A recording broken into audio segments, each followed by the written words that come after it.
함께하는 지금 이 시각 오후 4시 44분 향하고 있습니다. 여러분들의 전화 받아볼게요. 여보세요? 예, 안녕하세요. 예, 안녕하세요. 예. 올해 나이가 어떻게 되셨을까요? 지금 64입니다. 64세. 야, 요즘 100살 시대에는 이제 청년입니다. 아버님. 예, 고맙습니다. 어떻게 아프고 불편하신지 원장님께 직접 구체적으로 설명 좀 해주세요. 예. 네, 아버님 안녕하세요. 예, 안녕하세요. 네, 어디가 불편하실까요? 예, 오른쪽 어깨가 아파가지고요. 네. 작년 4월 달에 아파가지고 네. 하도 아파가지고 5월 달에 병원을 갔어요. 네. 병원을 갔는데 원장님께서 어깨가 많이 굳었다고 그러더라고요. 네. 그러시면서 그 초음파하고 MRI를 찍어보자고 하더라고요. 네. 예, 그래가지고 두 개 다 찍었는데 석회가 많이 꼈다고 그러시더라고요. 네. 네, 그래서 그 주사를 맞았어요. 네. 원장님 직접 주사를 저 어깨에다 놔주셨거든요. 네. 그런데 3개월 후에 또 아파가지고 네. 9월 달에 또 갔어요. 네. 또 갔는데 역시 주사를 놔주시더라고요. 네. 그리고 열흘분 하루에 한 번씩 먹는 열흘분 약을 줘주시고요. 네. 그런데 지금 4개월을 지금 4개월 되는데 네. 또 아프기 시작해요. 아, 그래요? 예. 네. 네, 그래요. 지금 진단받으신 거는 석회건염을 진단받으시고 치료를 그렇죠. 보존적인 치료를 하신 것 같은데요. 예. 이제 제가 먼저 말씀드릴 거는 환자분이 진단받으신 거는 석회건염이지만 불편하신 건 어깨가 굳은 거예요. 그죠? 예. 석회가 있어서 일상생활에 불편하시진 않잖아요. 그렇죠. 어깨가 아파서 어깨가 움직이지 않고 굳어 있는 게 일상생활에 불편감을 주시는 거잖아요.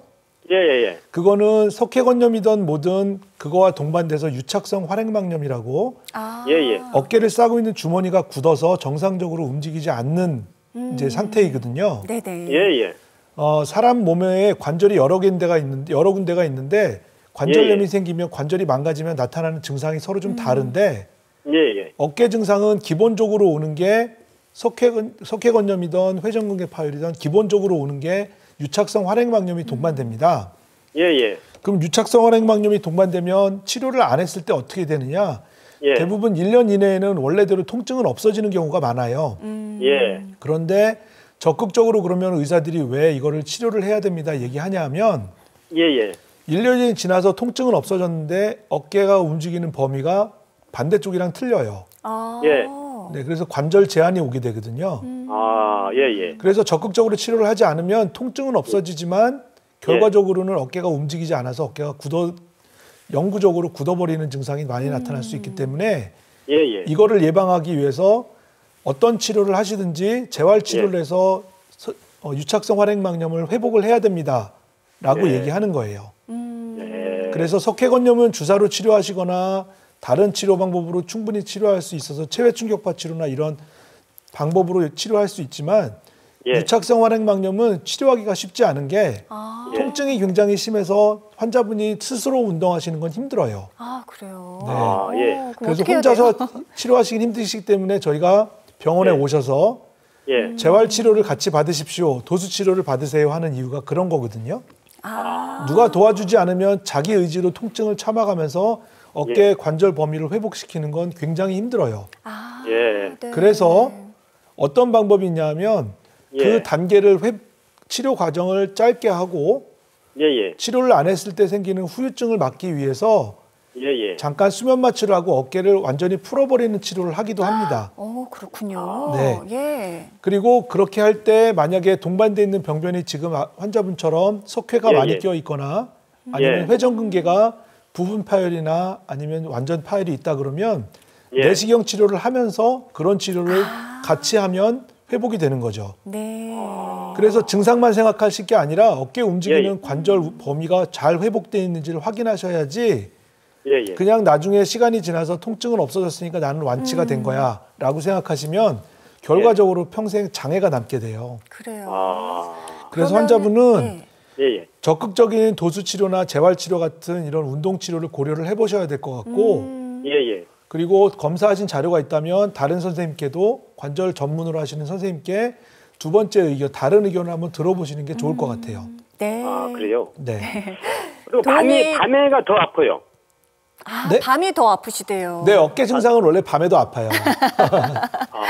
원래 항상 면역력이 떨어지는 밤에 모든 질환의 통증이 극대화됩니다. 아무래도 이제 조금 신경도 덜 쓰고 편안해진 상태에서 통증에 더 집중이 되기 때문에 더 그렇지 않을까 싶은데요. 원장님 말씀하신 대로 그대로 방치하거나 혹은 보존적인 치료만으로는 오히려 그 상태가 더 굳어져서 어깨를 더 쓰기 힘들어진다고 하니까요. 보다 적극적인 치료 고려해 보셨으면 좋겠습니다. 우리 아버님 도움이 되셨으면 좋겠고요. 전화 주셔서 고맙습니다. 자, 다음 전화 이어서 받아보겠습니다. 여보세요? 네, 여보세요? 예, 어머니 안녕하세요. 네, 안녕하세요. 올해 나이가 어떻게 되셨을까요? 지금 68, 9 됐어요, 올해. 69, 70대가 되기 전에 더 튼튼하게 관리 잘 하셔야 될 텐데요. 어느 부위가 어떻게 아프신지 원장님 나와 계시니까 직접 인사 나누고 말씀 나눠주시죠. 네, 어머니 안녕하세요. 안녕하세요. 네, 어디가 불편하세요? 왼쪽 무릎이 18년 전에 네. 갑자기 뚱뚱 부어가지고 네. 접히지를 않는 거예요. 네. 그래갖고 동네 병원을 갔더니 거기서 물을 뺐더니 석회가 막 떠다녀가면서 선생님이 얼른 수술을 해라. 그게 제일 빠른 방법이다. 이래가지고 다른 치료 막 물리치료 받고 뭐 별짓을 다 하다가 안 돼갖고 이제 연골 연화증? 네. 그 진단을 받고 이게 구멍 3개 뚫어갖고 하는 수술을 했어요. 네. 근데 수술을 하고 그게 나야 되는데 뭐 물리치료하고 도수치료하고 운동 재활치료하고 다 하라는 대로 다 했는데도 그 다리가 항상 말썽인 거죠. 계속 붓고 그렇지 않으면 그 무릎에 따라서 제 컨디션이 조절이 될 정도로 네. 그러세요. 그렇게 심하게 아프다가 2022년도에 네. 연골이 찢어졌어요. 갑자기 따다다닥 이러는 소리가 나서 동네 병원에 갔더니 이제 MR 찍자 그러고 뭐가 있는데 이게 피를 뽑아서 피가 피면은 이제 힘줄이 나간 거고 물이 나오면 연골이 나간 거라 그래서 하더니 이게 물이 나오니까 연골이 찢어졌는데 언젠간 수술은 하셔야 됩니다. 그래서 고민하다가 이제 또 이제 병원에 가갖고 결국은 이제 커티스템 왜냐면 다리가 너무 인공관절 퇴행성 사기라고 그러더라고요. 계속 치료를 하고 보완하고 막 이렇게 했는데도 사기까지 왔는데 인공관절을 해야 되는 상황인데 제 다리가 너무 이뻐서 인공관절 하기는 너무 아깝다. 그래서 커티스템을 했어요. 네. 근데 1년 동안 괜찮더니 뭐 급하게 막 빨리 걸어야 되는 상황이고 약간 언덕을 뛰어 올라가야 되는 상황이 벌어졌는데 그 다음에 다시 물이 차는 거예요. 네. 그리고 그냥 그래서 좀 물을 좀 빼고 또 수술했던 병원에 가서 얘기했더니 선생님 왜 물을 빼냐고. 그러면서 약을 소염 진통제하고 뭐 이렇게 주셔서 먹고 계속 뭐 6개월에 한 번씩 연골 주사를 맞고 하라고 그래서 이제 계속 하고 있는데 이게 그냥 평지를 걸어도 통증이 있으세요? 뭐가 잘못됐는지 모르지만 약간 오금도 약간 뻣뻣해지고 이렇게 접으면 무릎을 이렇게 소파에 앉았을 때 이렇게 무릎이 꺾이잖아요. 네네. 꼭 딱 그 밑에 다리하고 위에 다리하고 그 사이에 이렇게 약간 들어간 부분이 있더라고 만져보면요. 네. 그쪽이 통증이 오는 거는 왜 그러는지. 그래요. 어머님 얘기를 쭉 들어보니까 참 많이 고생하셨다는 생각이 들어요. 그러게요. 네. 그래서 이 정도 고생하시는데 제가 안타까운 게 무릎 상태에 따라서 본인 컨디션이 좌우된다는 얘기가 들으니까 그 얘기를 들으니까 마음이 되게 짠한데요. 환자분들이 이제 무릎이 불편하시면 결국 나중에 우울증도 오세요. 그렇죠. 활동이 힘들어지고. 우울증 와가지고 약도 엄청 먹었어요. 네, 그렇게 되시는 게 보통인데 그래서 한번 처음에 치료할 때 우리가 옷을 입으면 단추를 잘 꿰야 된다 그러잖아요. 네. 첫 단추를 잘 꿰는 게 되게 중요해요. 그래서 제가 이제 지금 바로 진료를 보는 상황이 아니기 때문에 섣불리 말씀드리기는 약간 조심스럽죠. 예. 조심스러운 게 있는데 그 카티스트 관절염 4기를 진단받으신 분이 줄기세포 이식술을 해서 보존적인 치료를 관절을 살리는 치료를 하실 때에는 반드시 고려해야 될 사항이 몇 가지가 있어요. 네. 그게 뭐냐면 관절이 흔들리지 않는지. 예. 어머니 말씀하시는 거에 연골 연화증 그리고 반월상연골 파열 이런 것들은 요즘은 테크닉이 많이 좋아져서 다 원래대로 회복시킬 수가 있다고 얘기를 할 정도로 많이 기술이 좋아졌는데요. 네. 그런데 무릎이 흔들리는 십자인대가 기능을 못하는 불안정성이 동반된 환자들은 이런 치료를 하시면 결국은 나중에 결과가 좋지 않아요. 아, 그렇구나. 그게 예. 첫 번째고요. 그래서 불안정성이 있는 무릎인지. 두 번째는 다리 정렬 상태가 정상인지 아닌지를 파악을 해야 되거든요. 그래서 옷자다리가 심하신 분들은 옷자다리를 해결하기 전에 줄기세포 치료를 하면 거의 100%면 100% 실패하시는 경우가 많아요. 네네. 그래서 줄기세포 치료는 반드시 정밀 검사를 통해서 이러한 제가 말씀드린 다리 정렬 상태와 다리의 불안정성이 있는지, 다리가 십자인대가 무릎을 잘 잡아주고 있어서 원래 굽혔다 폈다 할 수 있는 기능만 하는지 아니면 회전을 했을 때 무릎이 빠지는 증상이 있는지를 꼭 판단을 해야 되는데 네. 연세 드신 분들은 관절염 4기가 가면 불안정성이 동반되는 경우가 굉장히 많아요. 근데 이 불안정성은 선생님 말씀 중에 죄송한데요. 이거는 어떻게 무슨 검사를 해야 이거를 확인할 수 있어요? 어머니 그거는 MRI 찍으면 저희 의사들은 보면 딱 보여요. MRI 다 찍었거든요. 네.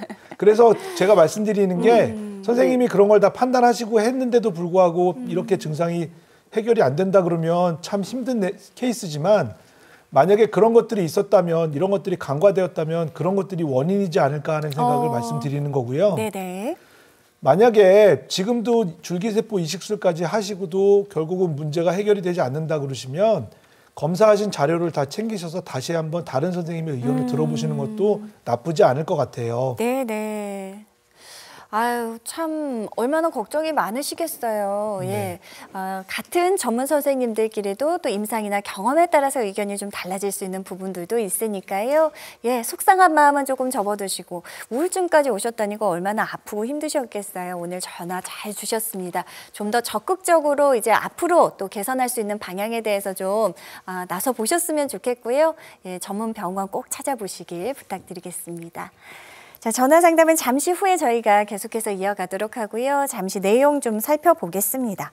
자, 비수술 치료법 역시 대표적인 치료법 하면 주사 치료가 아닌가 합니다. 간편하기도 하고요. 또 요즘은 종류도 굉장히 다양해졌더라고요, 원장님. 주사 치료 종류 먼저 짚어볼까요? 네. 그림에서 보시는 것처럼 저희가 임상에서 많이 쓰이는 주사 치료를 4개 정도로 요약을 하면 스테로이드 주사, 히알루론산 주사, 또 PDRN 주사, 증식 주사 뭐 이렇게 4가지로 정리할 수 있는데 위에 2개의 스테로이드 주사와 히알루론산 주사는 무릎의 염증을 억제시켜주는 그런 기능을 하는 거고요. PDRN 주사와 증식 주사는 손상된 구조를 원래대로 회복시키는 재생 능력에 포인트를 줬다고 생각하시면 됩니다. 네. 자, 그렇다면 증식 주사 그 치료 과정과 원리도 많은 분들 궁금해하실 것 같습니다. 예. 네. 여러 가지 주사 치료 중에서도 증식 주사 치료가 관절염 환자들에게 반응이 좋은데요. 이 증식 주사 치료는 기본적으로 고농도의 포도당을 손상된 인대나 힘줄 주변에 인위적으로 주사를 해서 인위적으로 염증 반응을 일으키게 됩니다. 그래서 이 염증 반응을 일으키면 그 염증 반응에 동반되는 그 정상 재생 조직 반응들이 동반이 되는데 따라오게 되는데 이 조직 재생 반응을 통해서 손상된 인대나 힘줄이 더 두껍고 단단하게 재생되는 거를 유도하게 된다고 생각하시면 되겠고요. 구체적으로 치료 과정은 보통 증상에 따라서 일주일 간격으로 3번에서 5번 정도를 치료하게 되고요. 네.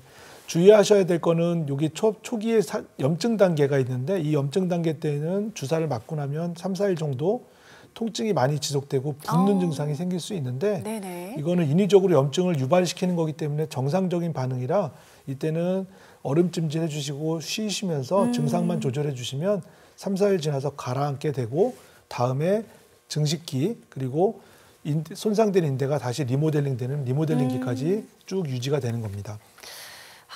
처음에 일부러 그 염증 반응을 일으킨다. 그래서 통증이 조금 지속되는데 그것 때문에 또 많은 분들이 오해하실 수도 있을 네. 것 같습니다. 인위적으로 일으키는 거고요. 네. 또 우리 몸이 치유하는 그 재생 능력을 튼튼하게 해주는 주사라고 보시면 될 것 같습니다. 네. 자, 증식 주사 치료의 특징들, 그 밖에 다양한 것들이 있겠죠, 원장님? 네네. 그래서 제가 외래에서 치료를 하다 보면 주사 맞고 다음 날 오셔서 선생님 주사 맞은 데가 너무 아파요, 막 이렇게 하시는 네네네. 분들도 있는데 정상적인 반응인 거니까 걱정하지 않으셔도 됩니다라고 항상 당부의 말씀을 드리고요. 네. 제가 그런 당부 말씀 말고 또 하나 당부 말씀 드리고 싶은 건 이 증식 주사 치료는 피부 절개를 하지 않고 주사로 치료하는 거기 때문에 시간이 굉장히 짧고 모든 관절에 적용할 수 있고 또는 그리고 기본적으로 조직을 재생시키는 강화시키는 근본적인 치료이기 때문에 네. 굉장히 권장드리고 싶은 치료이지만 그림에서 보시는 빨간색 그림처럼 꼭 정밀 검사를 통해서 손상된 부위가 어딘지 네. 손상된 부위 범위가 어느 정도인지를 정확하게 파악을 하고 거기에 맞는 치료를 하셔야지 그게 아니고 손상된 부위를 확인 안 하고 정밀 검사를 통하지 않고 주사 치료를 먼저 선행을 하시게 되면 중증 단계에서 말기 단계로 넘어가는 관절염을 혹시나 놓치게 되는 그럴 수 있으니까. 효과가 있기 때문에 당부의 말씀을 다시 한번 당부 말씀드리지만 꼭 정밀 검사나 관절경 시술을 통해서 병변을 확인하고 병변이 확인된 환자분들에게 치료를 하는 것이 좋을 거라고 생각됩니다. 예. 자, 그렇다면 증식 주사를 통해 역시 치료받으신 분들 사례를 몇 가지 살펴보겠습니다. 우리 63세 어머님 증식 주사 치료 받으셨네요. 네. 그림에서 보시는 환자분은 63세 여자 환자분이시고 통증과 함께 무릎을 굽혔다 폈다 할 때 통증이 많이 심하시다고 얘기하셨습니다. 그래서 시술 전에 MRI를 보시면 무릎 안쪽 반월상연골, 내측 반월상연골 손상과 함께 관절연골에 손상이 있어서 뼈까지 네. 관절에게 들어가면서 관절 연골화 부종이 있는 상태가 관찰되고 무릎 뒤편에 보면 물이 많이 차 있는 소견이 관찰되고 있습니다. 네네. 그래서 주사 치료를 5회 시행하셨고 시행하신 후에 사진을 비교해 보면 무릎 뒷부분의 부종이 감소하고 그래서 무릎 움직였다 굽혔다 펼다 할 때 통증이 많이 완화됐고 네. 내측 반월상연골 손상 부위도 많이 안정화되어 있는 소견이 관찰되고 있습니다. 예. 자, 63세 어머님 퇴행성 관절염으로 고생하셨고요. 5회 증식 주사 치료로 잘 치료가 됐다는 사례 살펴봤습니다. 이어서 다음 사례 하나 더 살펴볼까요? 네. 다시 보시는 사례는 62세 여자 환자분이시고 이 환자분은 무릎에 열이 나고 무릎이 붓는 증상이 있어서 병원에 오신 분인데 그거는 시술 전 사진을 보시면 그 하얗게 보이는 무릎 앞쪽에 부종이 굉장히 심하게 동반되어 있습니다. 그래서 계속 무릎에 힘을 줬을 때 통증이 생긴다 이런 얘기를 하셨는데 이 환자분도 마찬가지로 주사 치료를 4회 정도 시행하시고 난 시술 후에 사진을 보시면 관절 앞쪽에 있는 부종이 굉장히 많이 감소돼 있고 연골 손상 부위도 안정화되어 있는 소견을 볼 수 있었습니다. 예. 자, 증식 주사 치료 사례까지 살펴봤습니다. 지금 많은 분들 고민 전화 주고 계시는데요. 저희가 방송이 끝난 이후에는 연결이 어렵다는 점 기억하시고요. 조금 더 서둘러 주시기 바랍니다. 다시 한번